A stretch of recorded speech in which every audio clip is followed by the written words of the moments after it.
Escrituras. Presento mi saludo en el nombre admirable de nuestro gran Dios y Salvador, el Señor Jesucristo, especialmente a toda la población cristiana del mundo entero. Saludo cordial a las diferentes denominaciones e instituciones de educación cristiana. Cualquiera que sea el nombre, reciban la bendición de Dios en esta preciosa y hermosa noche. El contenido es para honra y gloria de Dios a través de este servidor y mi gran amigo Miguel Montalvo, al cual agradezco hoy nuevamente la oportunidad que me da de hablar de algo muy interesante que es una de las áreas de la teología. La teología es el estudio científico de todo lo que tiene que ver con la palabra de Dios, que es la Biblia, y con el Dios mismo. Vamos hoy a mostrar una de las áreas de la teología llamada la escatología, es decir, los mensajes que tienen que ver con el futuro, con el fin del mundo, la gran tribulación, el diablo, la venida de Jesucristo. Vamos a mostrar en la misma Biblia cómo se tiene que cumplir ella misma. Ella es el respaldo de ella misma. Aquí no habemos maestros, ni eruditos, ni filósofos, ni pastores, ni más sabios que la Biblia, no. Para ella ser fidedigna, es decir, mostrarle a la persona que ella es algo de verdad, real, ella misma se tiene que cumplir. Si ella, que presenta una idea, un mensaje, un camino, o es decir, si ella le habla a usted, ella misma le tiene que comprobar, ella misma. El error, eso es lo que vamos a hablar enseguida en la primera introducción, después de este saludo. Amén, hermano. Jorge, una pregunta que muchos me hacen ahí, que si en qué iglesia se congrega usted. Bueno. Son dos preguntas que se hace la gente que siempre me escribe, siempre escribe. Empecemos. Una que usted tiene mucha sabiduría y que se hace en la calle. Y otra que si en qué iglesia se congrega, son de pronto seguidores nuevos. Empecemos con la misma Biblia, ¿cierto? Bueno. Vamos a mirar en el Santo Evangelio, según San Mateo, capítulo número 18, versículo número 20. A la letra dice así. Dice así. 18, 20. Vamos a ver si cuando tengamos la oportunidad mostraremos el versículo allá desde acá. Apenas estamos así. Pero para los que están al otro lado, el 20 dice: porque donde están 2 o 3 congregados en mi nombre, allí estoy yo en medio de ellos. Jesús solo pone una regla básica para hacer presencia de su Padre en medio de nosotros. ¿Por qué decimos de su Padre? Porque Jesús lo que quiere que nosotros entendamos es que el Padre eterno, o sea, Dios, se va a hacer presente en mi vida y tomará todas mis necesidades, mis deseos, mi ansiedad, incluso si tengo necesidades, problemas, o hablemoslo ya más profundamente, si tengo pecados o tengo culpabilidad, en la presentación mía, como un cuadro espiritual, habrán 3 cosas fundamentales: la presencia de Dios, Jesús y una respuesta. La respuesta provendrá del mediador. No hay otro mediador entre Dios y los hombres que Jesucristo hombre. El camino, yo soy el camino, la verdad y la vida. Y como el Padre ya había dicho en Mateo 3:16, este es mi Hijo amado, en quien tengo complacencia, entonces Él cumplirá. Así se cumple. Cristo prometió que su palabra no pasaría. El cielo y la tierra pasarán, pero mis palabras no pasarán. Ya Dios lo había dicho en el pasado. Sécase la hierba, marchítese la flor, mas la palabra del Dios nuestro permanece para siempre. Me preguntan que en qué iglesia me congrego. Bueno, vamos a la Biblia con esa respuesta. En el libro del Apocalipsis, que es el último libro de la Biblia, más conocido como Revelación o libro profético, se utiliza ese término. Iglesias. Póngale atención. Escribe al ángel de la iglesia. Vamos a leerlo literal y ustedes van a decir en cuál de esas me tengo que congregar. A ver, si estoy haciéndolo bien o estoy haciéndolo mal. O si van a mandar a las iglesias que hay hoy en día, ya es mi decisión si voy o no. Y para que yo vaya a cualquier iglesia, lo que esta persona está haciendo es de entrada ponernos en una prueba de fe y él va a ser el encabezado para este mensaje. Él dice, ¿en qué iglesia se congrega? Pero él lo está hablando, él no lo está hablando a manera de pregunta, sino que él lo está haciendo a manera de acusación. ¿Por qué? Porque el tono del volumen de la pregunta a mí me revela las cosas. Yo conozco cuando Dios me habla, cuando me habla Jesús y cuando me habla su palabra. Él dice que en qué iglesia me congrego. Es decir, como si hubiese una exigencia de parte de él para una respuesta a la cual él considera que él es digno de recibirla, ¿cierto? Yo podría decir, caballero, con respeto de ustedes, no es real, yo podría decirle, caballero, a usted no le importa lo que yo haga con mi vida espiritual porque usted no provee para mi alma ni para mi espíritu. ¿Que en qué iglesia me congrego? A usted no le interesa saber eso, porque eso no proviene dentro de lo que es el amor de cristianos. Pero yo por cortesía, ética y amor debo responder esa pregunta, pero con testigos para ver cuál de los dos tiene la razón en el verdadero propósito de por qué se hizo esa pregunta. ¿En qué iglesia se congrega? Es una pregunta de qué, de una curiosidad espiritual para saber si él llena mi expectativa, es la de él. Él quiere saber en qué iglesia me congrego, para qué y por qué. Preguntémonos eso. ¿Por qué? Llenará de satisfacción la vida de él si se da cuenta que me congrego en la pentecostal. No puede hacerlo porque si él es trinitario, ya no le va a importar yo en qué iglesia me congrego, sino que estoy errado porque tengo un Dios de tres cabezas, según él si es pentecostal. Ahora, si yo soy trinitario y él es pentecostal, tampoco le va a llenar a él de satisfacción mi respuesta, porque va a decir, yo soy unicista, yo soy trinitario y usted es un Jesús solo. La pregunta por qué él quiere saber en qué iglesia me congrego es porque él quiere saber si yo voy a alguna congregación o tengo personas que den fe de mí en que yo me congrego. Ahora, si él pregunta en qué iglesia me congrego, está cometiendo un error literal. Y yo les voy a mostrar a ustedes que yo aquí, solo con esta enseñanza, le gano a él, sin darle la respuesta a la pregunta. Él me dice, ¿en qué iglesia se congrega?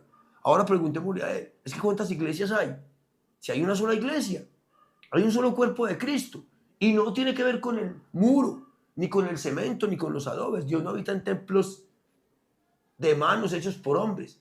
Él dice, ¿cuál es la habitación que me han de hacer? No, él dijo, aquí pondré mi nombre en el tabernáculo de reunión. Cuando estaba Moisés y Aarón sirviendo allí como presentadores de las ofrendas del pueblo, ¿cierto? Luego Salomón construye el templo de Jerusalén y allí se presenta a Dios. Luego ese templo pasa porque se presenta a Jesús y dice, uno mayor que el templo está aquí.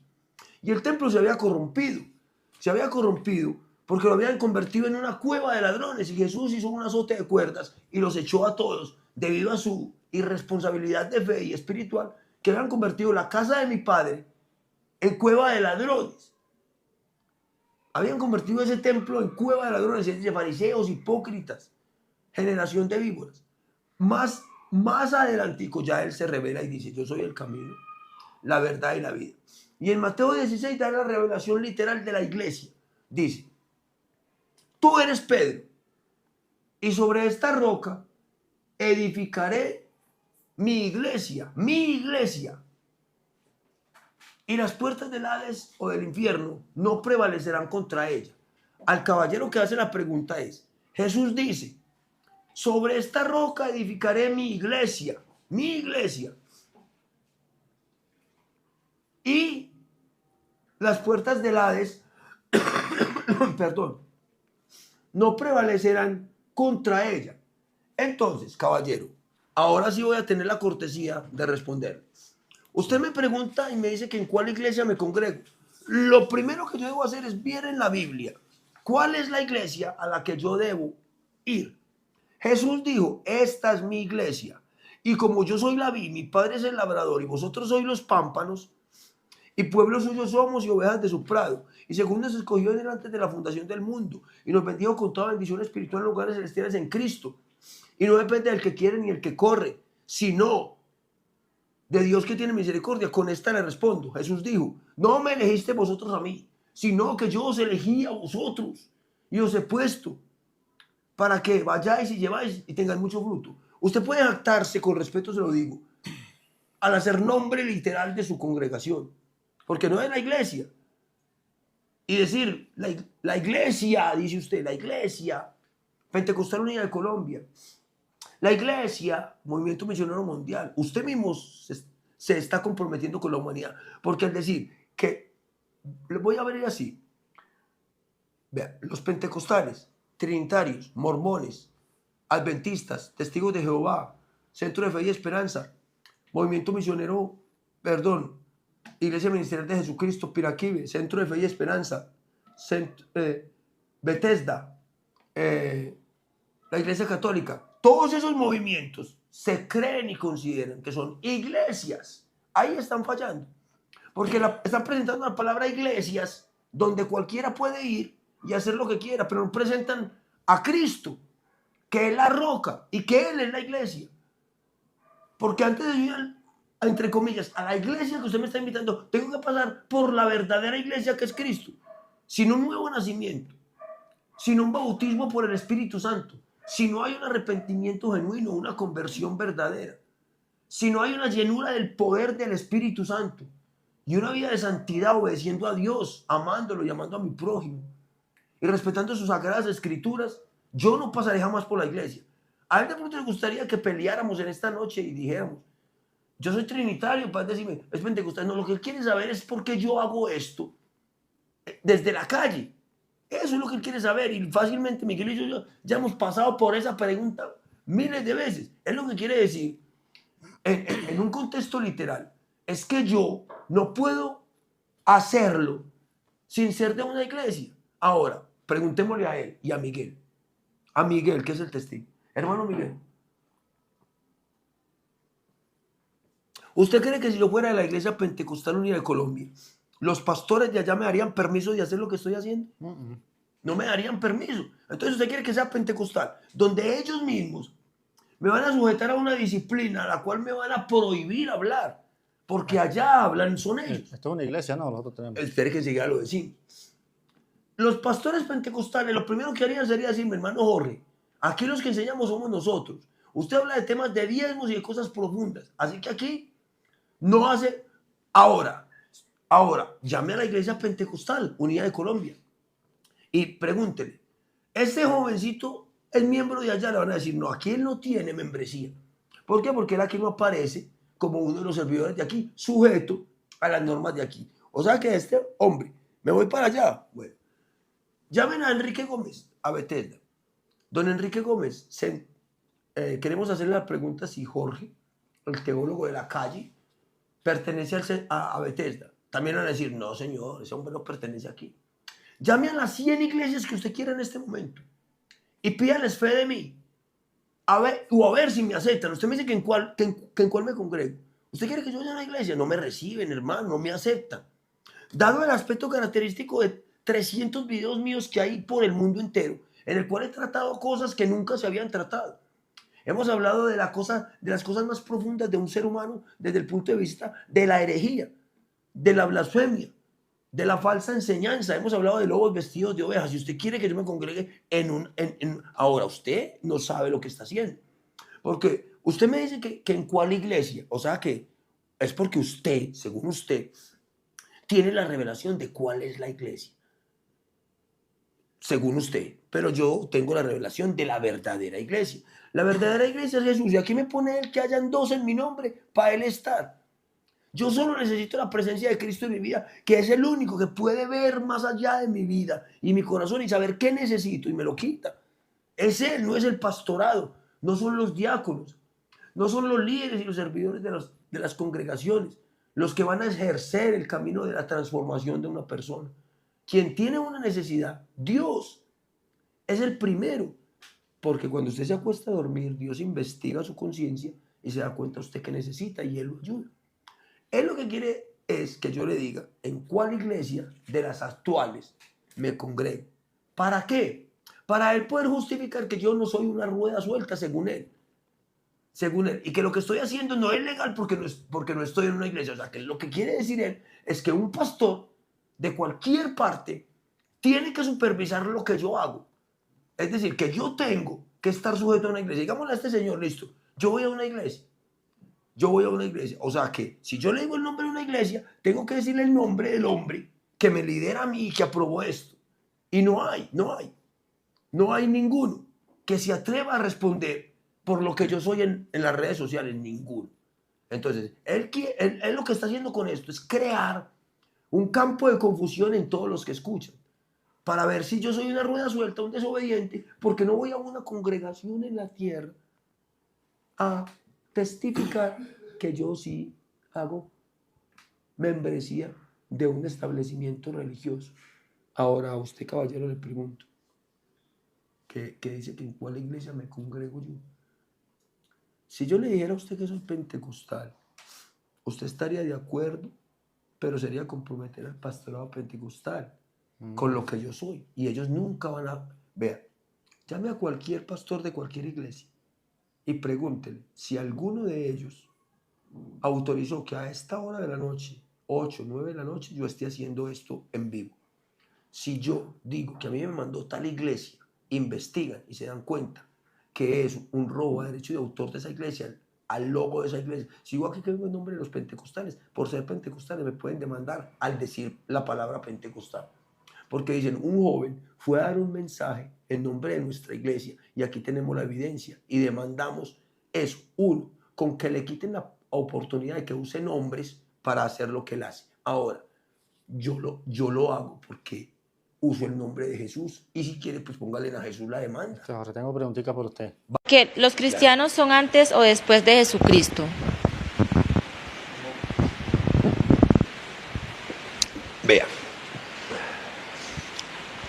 La pregunta no es cauciosa, pero es científica. Los cristianos son antes de Cristo, porque la Biblia dice que según nos escogió en él antes de la fundación del mundo. Antes del nacimiento de Cristo, nosotros habíamos estado profetizados, pero no somos antes de la inmolación. Es decir, no existimos antes de Cristo, aunque ¿quién fue primero? ¿María o Jesús, jefe? María. Entonces, ¿quién fue cristiano primero? ¿María o Jesús? María. Bueno, ¿pero los cristianos son antes de Cristo o después de Cristo? El rey David, el profeta Samuel, Moisés, Elías, son antes de Cristo. Y nosotros somos antes de Cristo según la fundación del mundo. En ese contexto, pero no somos... Mire lo que va a decir, lo que voy a decir. Pensarán que me contradigo, pero no somos antes de Cristo. Digo, somos antes de Cristo, pero aplicando una exégesis a la elección desde la eternidad. Pero vuelvo y la cierro. No somos antes de Cristo, aplicando una hermenéutica a que Él es el principio de la creación de Dios, el primogénito de toda la creación, el principal entre todos los hermanos. Y dirá usted, pero ¿cómo es posible, teólogo, que digas que somos antes de Cristo y luego digas que no somos antes de Cristo? Es la misma palabra, pero con exégesis y hermenéutica. Porque la exégesis explica y la hermenéutica interpreta. Y todo teólogo sabe que estoy diciendo la verdad. Y la homilética crea el mensaje. Entonces vamos a aplicar las tres a esa sola pregunta. Con exégesis vamos a explicar que sí somos antes de Cristo por la elección, y Él no había nacido ni se había manifestado, y Dios ya nos tenía escogidos, pero no somos antes de Cristo porque Él es primero que nosotros. Entonces, para consolar a los hermanos, le decimos, ¿quién fue primero? María, ¿cierto? ¿Quién fue primero? David, Daniel, son antes de Cristo. pero no son antes de Cristo en la unción, en la elección y en la predestinación. Como personas vinieron antes que el Mesías.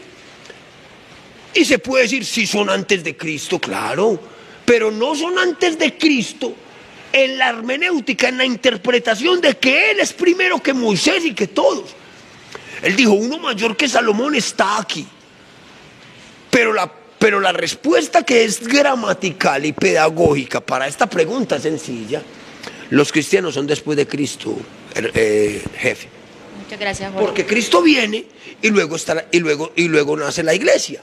Pero yo hablé teológicamente porque a mí no me corchan. Es decir, no porque yo sea un sabelotodo, un sabio. No me corchan en el sentido, no de que me ganen o de que yo gane, no. Sino que no me corchan en el sentido de que yo mismo no me puedo corchar. Cuando me hacen una pregunta, yo tengo que conocer el étimos. Cada frase de dónde viene, ya me dijo, son antes de Cristo, me tocó remontarme a la eternidad, luego pasar hasta aquí, llegar a la cruz y decir que sí, que los cristianos son después de Cristo. Pero mire todo lo que explicamos, porque eso es lo que explica la Biblia. Una doctrina abundante y amplia, cosa que el hermano quede satisfecho y diga, es que es verdad, hermano. El muchacho dijo la verdad, nos llevó al cielo, nos bajó hasta acá, luego nos puso en la cruz y luego nos ponía delante de él. Pero trajimos todo en el orden.